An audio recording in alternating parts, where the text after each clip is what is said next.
போலீஸுக்கு தெரியாமல் இதெல்லாம் நடக்க வாய்ப்பே இல்லை.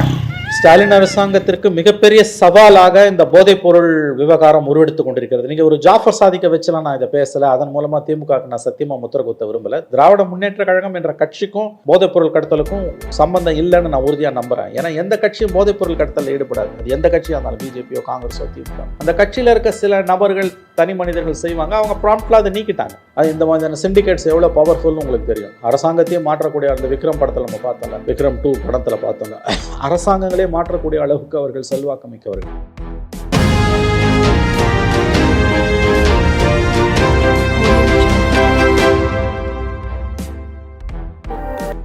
திருப்பூர் கூத்தம்பாளையத்தில் பாரில் போலீஸ் ரெய்டை மீறி 24 மணி நேரமும் மது விற்பனை.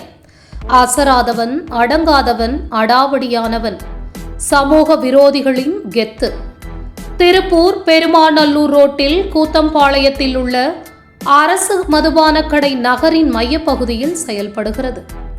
அரசு மதுபான கடை அருகே குடியிருப்புகள் நிறைந்த பகுதியாக உள்ளது. அரசின் விதிமுறைகள் மீறி 24 மணி நேரமும் இருமடங்கு விலையில் போலி மதுபானங்கள் சர்வசாதாரணமாக விற்கப்படுகிறது. திருப்பூர் மாநகர் முழுவதும் காவல்துறையின் அதிரடி ரெய்டு இருந்தும் இந்த பாரில் மட்டும் சமூக விரோதிகள் எவ்வித அச்சமும் இன்றி தைரியமாக போலி மதுபானம் விற்று வருகிறார்கள். குடிமகன்கள் கூறும் பொழுது பாரின் உரிமையாளர்களின் கெத்து தனிதான். இவர் யாருக்கும் அசராதவன், அடங்காதவன், அடாவடியானவன் என்று பெருமையாக பேசுகிறார்கள். எது எப்படியோ உயரதிகாரிகள் ரெய்டு செய்ய கூறினால் காவல்துறையினர் சம்பந்தப்பட்ட இடத்திற்கு சென்று பெயருக்கு 10 மதுபாட்டிலும் 1000 ரூபாயும் பறிமுதல் செய்து பெயருக்கு வழக்கு பதிவு செய்து அதையும் உடனடியாக ஸ்டேஷன் பெயிலில் விடுவித்து விடுகிறார்கள். இதனால் கள்ள சந்தையில் போலி மதுபானம் விற்கும் சமூக விரோதிகள் காவல்துறையினரை துளியும் மதிப்பதே கிடையாது என்பதுதான் யதார்த்தமான உண்மை. மது அருந்த இலவசமாக தமிழக அரசால் தடை செய்யப்பட்ட பிளாஸ்டிக் டம்ளர், தண்ணீர், சைடிஷ் வழங்கப்படுகிறது.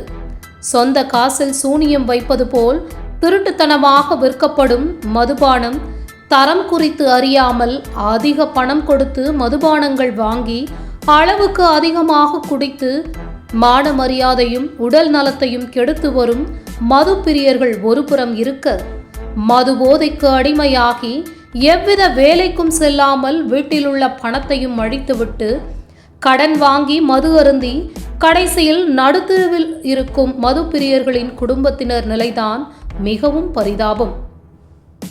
கூத்தம்பாளையம் நகரின் மத்தியில் அரசு மதுபான கடை இருப்பதால் மது அருந்திவிட்டு மது பிரியர்கள் நடுரோட்டில் பொதுமக்களுக்கு பல்வேறு வகையில் இடையூறு ஏற்படுத்துகிறார்கள். இதனால் இந்த அரசு மதுபான கடையை அப்புறப்படுத்த கூறி பல போராட்டங்கள் நடத்தியும் தமிழக முதல்வர் தனிப்பிரிவு, திருப்பூர் மாவட்ட கலெக்டர் மற்றும் மாநகர காவல்துறை கமிஷனருக்கும் பலமுறை புகார்கள் அனுப்பியும் எவ்வித பலனும் இல்லை என அப்பகுதி மக்கள் வருத்தத்துடன் தெரிவிக்கிறார்கள். தமிழக அரசு மதுபான கடையை அப்புறப்படுத்தவில்லை என்றாலும் பரவாயில்லை.